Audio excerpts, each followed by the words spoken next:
Peggy32. Bon, salut à toi qui verra cette vidéo, c'est Big Pikeman. Alors dans cette vidéo, on va parler de linker. On va parler d'Everdrive plutôt, parce que tout le monde appelle ça un Everdrive, mais en réalité c'est un linker. Parce que Everdrive, c'est une marque. C'est une marque de linker. Et des linkers, il y en a plein. Alors je vais t'expliquer qu'est-ce que c'est tout simplement un linker, si tu sais pas du tout ce que c'est un linker. Alors un linker, tu sais, ça reprend la forme d'une cartouche, d'une console, peu importe ta console. Mega Drive, Super Nintendo, Game Boy ou quoi que ce soit.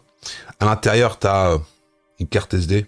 Puis tout simplement, ça va aller copier dans la mémoire de la console les jeux, les cartouches, quoi. En fin de compte, c'est du piratage, tout simplement. Des cartouches d'époque. Et ça te coûte que dalle, quoi. Alors, tu as certains linkers qui sont mieux que d'autres. Par exemple, les linkers de chez Crips.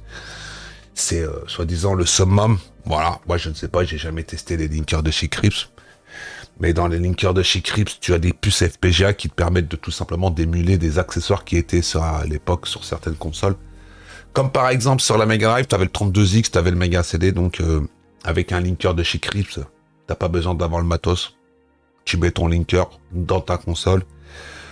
Le linker de chez Crips aussi, de la Super Nintendo, il fait le son MSU, il fait les puces FX, donc c'est-à-dire, t'as pas besoin d'aller acheter les jeux. Hein, tu mets les ROM dans ton linker, tu allumes ta console et à toi la joie du rétro gaming. Voilà. Alors si tu as un linker et puis les consoles de chez Analog, lol, eh ben t'es bien quoi. Tant qu'à savoir que chez Analog, t'as même pas besoin de t'emmerder d'avoir des linkers. Hein. Enfin bon, j'en entends qui parlent de linkers pour mettre dans les consoles de chez Analog. Si tu veux, tant qu'à savoir que sur ces machines-là, avec une petite bidouille, tu mets tout dedans. Enfin bon voilà. Alors, est-ce qu'il faut acheter un linker sur Alibaba ou il faut acheter un linker de marque? Là est la grande question. Puisque tant qu'à savoir qu'un linker comme ça de chez Alibaba, ça c'est le dernier qui est sorti. Hein. C'est le Pro, le V3. Voilà, ça coûte 48 balles. Et chez Crips en ce moment, t'en trouves pas. Donc t'en trouves que sur eBay, il y a des prix. Fais-toi plaisir. Hein. Alors un linker, 50 balles. Une Mega Drive PAL en état correct, modèle 2 ou quoi que ce soit, il y en a qui disent ouais ça coûte 20 balles. Ouais, 20 balles. Je sais pas où tu les achètes. Moi j'ai cherché pendant 15 jours. J'en trouvais pas en dessous de 50-60 balles. Ouais, avec une manette ou deux. Et puis une Péritel et un secteur. Donc voilà. Alors c'est-à-dire que si tu veux te faire plaisir, Mega Drive ça te revient à 100 €. Avec une console à 50 balles. T'achètes une Mega Drive 2 par exemple ou quoi que ce soit. Après tu t'en fous, Mega Drive, PAL, JAP, on s'en taille. Si c'est juste pour jouer occasionnellement et que t'es pas un aficionados du 60 Hz, tu t'en fous. Voilà. Mais le linker, moi que j'ai là, celui-là que je joue depuis quasiment 1 an sur ma Super Famicom, ben il est bien. Il est bien, j'avoue, il est bien. Mais ça fait chier qu'à chaque fois que tu veux changer de jeu, tu dois lever ton cul. Et puis aller éteindre ta console comme si tu changeais le cartouche à l'époque, quoi, tu vois. Mais ça fait le café, hein. Franchement, ça fait le café. Un linker à 50 balles, ça fait le café. Pas besoin d'aller claquer 300-400 balles dans des linkers. Je vois pas du tout l'intérêt. Sinon, t'emmerdes même pas. Hein.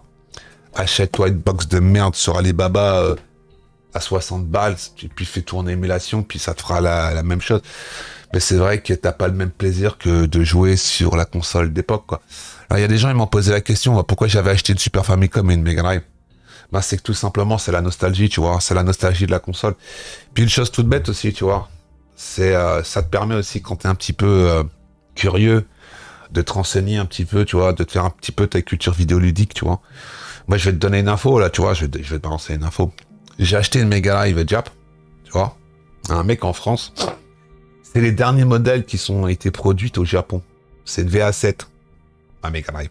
Et ce qui paraît, c'est qu'une Mega Drive, c'est assez rare. On trouve, mais c'est pas très très facile.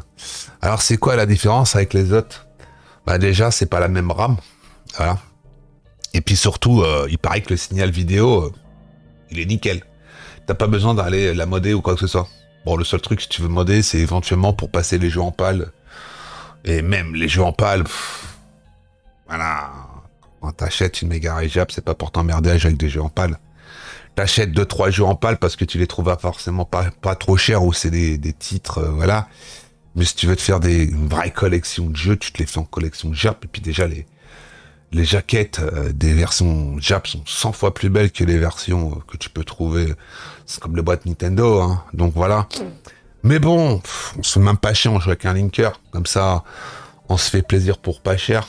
Voilà. Alors là, prochainement, on va s'acheter un tube cathodique. J'en ai trouvé un, là. Je me suis trouvé un petit 55 cm, 70 balles.